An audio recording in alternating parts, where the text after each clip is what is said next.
When Tomorrow Comes, by Tony Gagliardi. Chapter 3. Bonfire Under the Stars.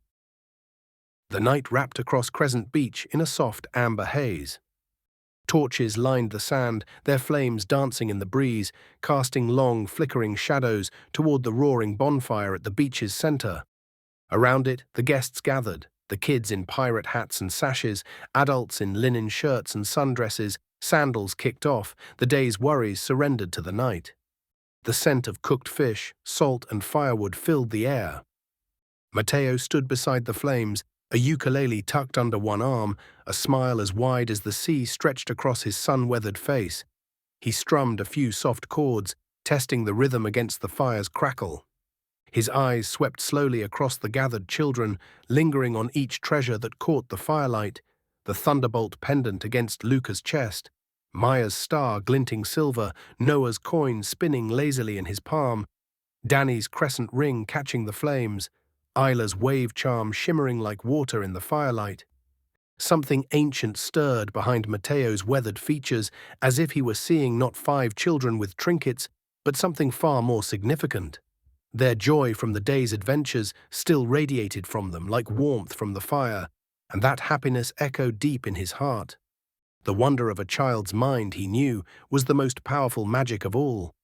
From the edge of the crowd, Leo stood with arms crossed, his silhouette quiet against the bonfire's flames.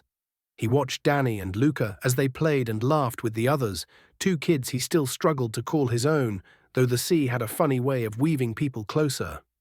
They weren't his by blood, but the sea didn't care for that. It only cared who showed up and who stayed. For now, he stayed back, watching, listening, wondering if maybe, just maybe, this trip would bring something back to life.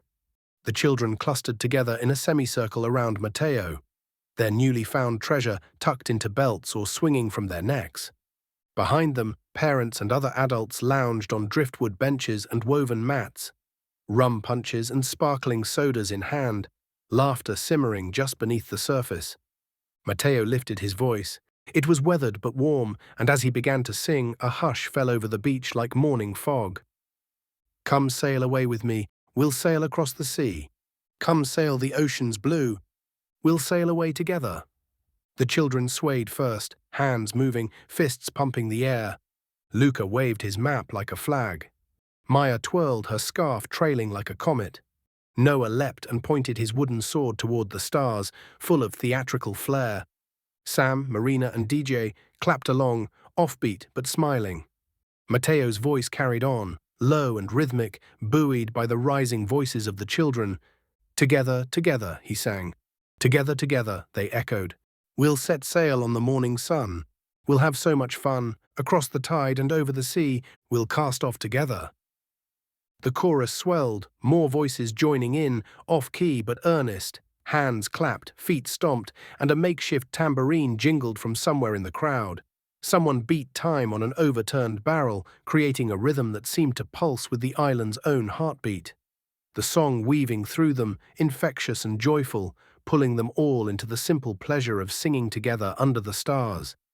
Even the adults found themselves grinning and swaying, caught up in the sheer fun of it all. For that brief time, they weren't adults, children, or tourists. They were crew. Bound not by schedules or surnames, but by song, firelight, and shared laughter. Even Leo found himself smiling, tapping the beat against his thigh. That one's got rhythm, Marina murmured to Eva, nodding toward Maya as she swayed to Matteo's melody. Takes after her mum, Eva replied, nudging her with a smile. Then DJ lifted his wooden mug high and shouted, "To the stars, to the seas, and to having fun." A cheer went up. Glasses clinked, voices lifted. The final echoes of the song faded into the crackling fire and the quiet breath of the sea. The children were still singing bits of the chorus, bouncing around Matteo and clamoring to try his ukulele. Together, together, echoed from different corners as parents laughed and clinked glasses. The energy was infectious, and this was just the beginning of the night. Matteo grinned, soaking in their joy. Then he raised his hand gently, and gradually the excitement quieted as everyone gathered closer, sensing something special was about to happen. He plucked a few slow, haunting chords. the notes curling upward like smoke into the night sky. When he spoke again, his tone had changed. Lower, steadier. A shift not in volume, but in gravity. "There are places," he said, "where the tides remember names long forgotten. And sometimes, just sometimes, they whisper those names to the ones who are ready." Eva adjusted her hat, studying Matteo like he was an artifact she couldn't quite place. Leo leaned forward, despite his usual caution. Something in the old sailor's voice triggered a memory he couldn't quite grasp. Sam pushed up his glasses, drawn in despite his logical nature. Marina glanced at the children, noting how completely still they'd gone, eyes fixed on Matteo like he held the secrets of the sea itself. Even DJ had stopped fidgeting with his drink. Matteo's eyes gleamed in the flame's glow. "Tomorrow," he said, more softly now, "we set sail toward such waters where mystery and memory wait. And you, brave souls, you must carry your buccaneer names like shields and stars." The bonfire flared. Sparks leapt skyward. Eva wiped her eyes discreetly. Marina leaned her head on DJ's shoulder. Sam chuckled softly and shook his head. "They're growing up," he said. "Tonight," Eva murmured, "they're becoming something more." Then Matteo straightened. His smile returned, wider but quieter now, as if something sacred had passed through. "Come forth, young buccaneers," he said, voice steady. "Step into the firelight and claim your names written in the stars." One by one, the children stepped into the fiery glow, treasures held proudly before them. Luca stepped forward, his feathered tricorn hat slightly askew, giving him a lopsided air of command. The red sash around his waist caught the firelight as he held up his thunderbolt pendant with both hands, presenting it to Matteo like an offering of the treasure he'd found. Matteo drew his wooden cutlass from his belt with theatrical flair. He placed one weathered hand on Luca's shoulder while studying the pendant, his eyes distant for a moment, as if seeing storms yet to come. Then he raised the sword and tapped each of Luca's shoulders in the ancient buccaneer tradition. "By the power of the seven seas and the stars that guide all who sail them," Matteo declared, his voice carrying across the beach, "you shall be known as Captain Lightning, swift, bold, and unshakable." Luca pumped his fist into the air, grinning from ear to ear. Captain Lightning had been born. Maya stepped forward next, her pirate vest unbuttoned over a white shirt, a colorful scarf tied around her waist. She held up her crystal star pendant with quiet confidence, presenting it to Matteo like the precious treasure it was. Matteo studied the pendant, his weathered fingers hovering over its surface as starlight seemed to dance in his eyes. He placed his hand on Maya's shoulder and raised his wooden cutlass. "By the power of the seven seas and the stars that guide all who sail them," he declared, tapping each of her shoulders, "you shall be known as First Mate Starlight, wise navigator, keeper of the skies." Maya stood a little taller, her eyes sparkling with pride as she felt the importance of her new role bestowed upon her by Matteo. Noah stepped forward eagerly, his eye patch crooked over the wrong eye, which he kept switching back and forth just to see better. He held up his coin with both hands, grinning as he presented it to Matteo, like a pirate showing off his greatest treasure. Matteo examined the bronze coin, watching the ship's crest and spiral markings catch the fire's golden light, a knowing smile crossing his weathered face. He placed his hand on Noah's shoulder and raised his wooden cutlass.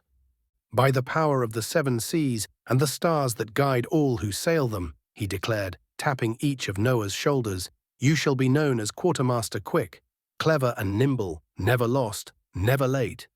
Noah bounced in place, practically buzzing with excitement as he became Quartermaster Quick. Isla stepped forward shyly, her pirate bandana slightly loose around her dark hair, fidgeting with her pirate sash. She held up her curling wave charm with her free hand, presenting it to Matteo with a sweet smile that lit up her whole face.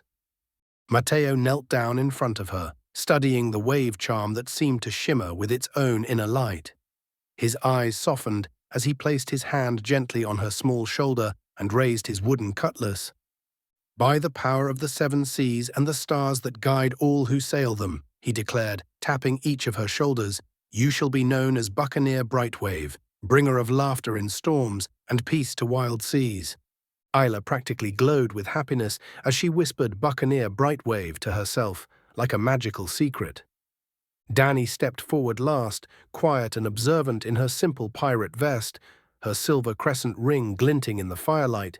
She held up her hand to show Matteo the ring, presenting her treasure with the same thoughtful grace she brought to everything. Matteo studied the crescent ring, noting how it seemed to catch shadows as much as light. He placed a gentle hand on her shoulder and raised his wooden cutlass. "By the power of the seven seas and the stars that guide all who sail them," he declared, tapping each of her shoulders, "you shall be known as Lookout Moonshadow, silent tracker, seeker of hidden paths. She who sees what others miss." Danny nodded once, her eyes bright with quiet understanding as she became Buccaneer Lookout Moonshadow. Leo's eyes lingered on her just a moment longer than the others. He didn't wave, didn't speak, just watched. She was so much like her mother in that light, quiet, sharp, already halfway gone to somewhere else. Maybe this island, this moment, would help him find a way back to her, and maybe to himself too. Eva brushed away tears, unexpectedly moved by how completely the kids embraced their new roles, marveling at the magic Matteo had conjured with nothing but words and an old wooden sword.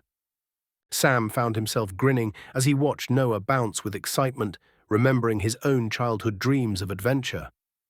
Marina smiled at the way the ceremony had transformed 5 ordinary kids into confident young pirates. Even DJ chuckled with genuine pride, seeing how Isla had blossomed under Matteo's attention.